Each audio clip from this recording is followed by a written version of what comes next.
tells the judge they want to go home, sleep on it, because, well, that's never happened here, but within about 2 hours, as we could see, Casey, they came back. Reflect the jury's returns. Yeah, let me listen back into the judge. Hours or so. Yeah, here's the judge. Foreperson of the jury. I've been advised the jury has reached a verdict in this matter. Is this correct? If you'll hand the verdict form to David, please, ma'am.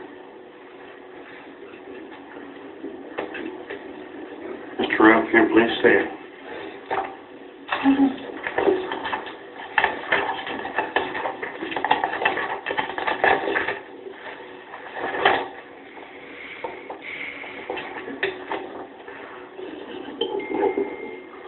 We, the jury, find the defendant Eddie Ray Ralph guilty of the felony offense of capital murder as charged in the indictment. That verdict is signed by Ms. Stafford as foreperson of the jury. You may be seated at this time. You wish to have the jury polled? Yes, Judge.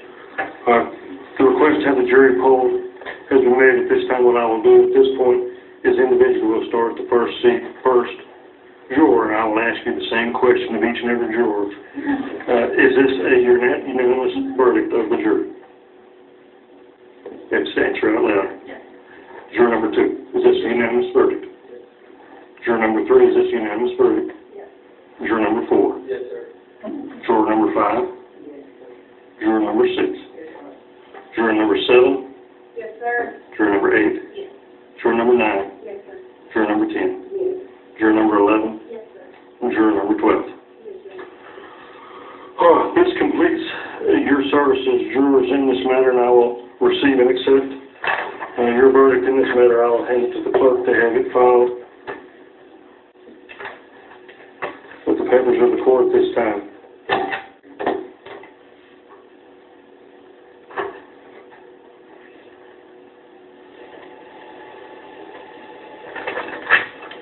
Mr. Ralph, if you please stand again. Having received and accepted the jury's verdict in this matter, by statute I will now impose sentence in this matter at confinement for life in the Texas Department of Criminal Justice without the possibility of parole. That's the verdict of this court, and I will enter judgment accordingly. You may be seated at this time again. I will continue, Mr. St. John, as your attorney in this matter with regard to your rights to appeal, and that includes a direct appeal to the Eastern Court of Appeals. That's the home of the 11th Court of Appeals, which is the court for this jurisdiction, and also your rights with regard to filing a petition for discretionary review with the Court of Criminal Appeals in Texas. I will remand your custody to the Sheriff of Erath County to carry out the imposition of the judgment of this court and the jury's verdict in this matter. Do you have any legal reason to state at this time why sentence should not be imposed? I was in the court illegally and stand therefore cannot receive the verdict otherwise made. Finding nothing in bar thereof, I will now enter judgment and remand your custody to the Sheriff of Erath County to carry out the imposition of this sentence and judgment of this court in accordance with the rules and regulations of the Texas Department of Criminal Justice. Now then, turning back to my jury. Certainly appreciate your effort in this matter. I have constantly talked to you about the rules and what you can and can't do. From this point forward, I have no other control over you. I'm discharging you from those rules and obligations. I want to talk to you briefly about that. You're free to discuss this case with anyone at this point, or to not discuss the case. That's certainly up to you. I want to issue a statement to you, and that is that the lawyers in this matter are professionals, and they're not going to bother you about your verdict. I can assure you of that.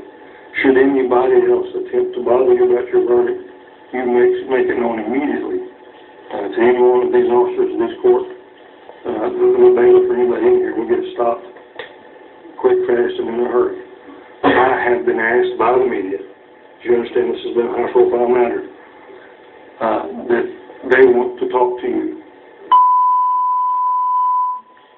All right, as you can hear, we have a guilty verdict in the case of Eddie Ray Roth. in the murder, the American Sniper case, and that includes Chris Kyle and Chad Littlefield. And we have outside the courtroom Fox's own Casey Stengel has been following this entire case for Fox News. And I got to tell you, they came back in less than 2 hours, Casey. The evidence seemed overwhelming, incontrovertible, and clearly this was a very quick decision for this jury. Yeah, Sean, it was. 9 days, 29 total witnesses for the prosecution, only 8 on the side of the defense testified over the last 9 days or so, and just as you heard, a unanimous verdict, guilty. The 27-year-old former Marine Eddie Ray Routh found guilty of capital murder and will be sentenced to life in prison without the possibility for parole. Again, the jurors had 3 options on the table: not guilty, guilty, or guilty by reason of insanity. And clearly the jury sending a message tonight that they did not believe Eddie Ray Routh was insane at the time of these murders, even though the defense worked really hard over the last 2 weeks to paint him as such, that he felt threatened out there at that gun range when he killed Chris Kyle and Chad Littlefield. And Sean, you know, this is interesting, and I've been guilty of this myself, talking and sort of referring to this as the American Sniper trial. And, you know, it was very interesting to me because the prosecution started closing arguments this evening and said, it's inaccurate to call this the American Sniper trial. Of course, Chris Kyle was a beloved veteran and was very well known because of his book and had all of the attention, if you will, with this movie and the Oscars just this past weekend. But we cannot forget that another man lost his life on that day, and that was Chad Littlefield, his friend. And so I thought that was very interesting because, again, she said that this has been dubbed the American Sniper trial, and that is not accurate. 2 people lost their lives that day. They were husbands, they were fathers, they were sons, and that really struck me because, frankly, at times during this trial, there were points when it seemed like all of the attention was on Chris Kyle because of who he was, and it was hard to sit there and watch Chad Littlefield's parents sobbing when they flashed pictures of their dead son up on the autopsy table and with a bullet wound in his face, and they sobbed because it seems as if Chris Kyle got most of the attention during this all. That is why this was a capital murder case, by the way, because in Texas, the definition is if there are 2 people killed within the same crime, and that's what obviously this was. That's what Eddie Routh has now been convicted of here tonight, and that is why they only had 1 charge facing them, a capital murder. The jury was also quite interesting. 10 women and 2 men. Most of them were older women, and you know, we watched them very closely through the duration of this, and sometimes they took notes. Other times they just sat and listened very intently. This is tough work to sit. These are general members of the public that were selected to sit on this trial, and it's tough work. They're long days. It's a lot of complex and convoluted testimony. You hear from a lot of medical experts and, you know, things that most people aren't necessarily familiar with.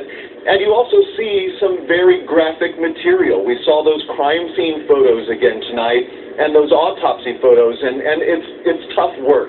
So the jury, 10 women and 2 men, deliberating for about 2.5 hours here tonight. And we know from history that usually the shorter period of time that the jury is deliberating, if they come back with a verdict relatively fast, that typically does not bode well for the defense, and it's typically a guilty verdict, and that rang true here tonight.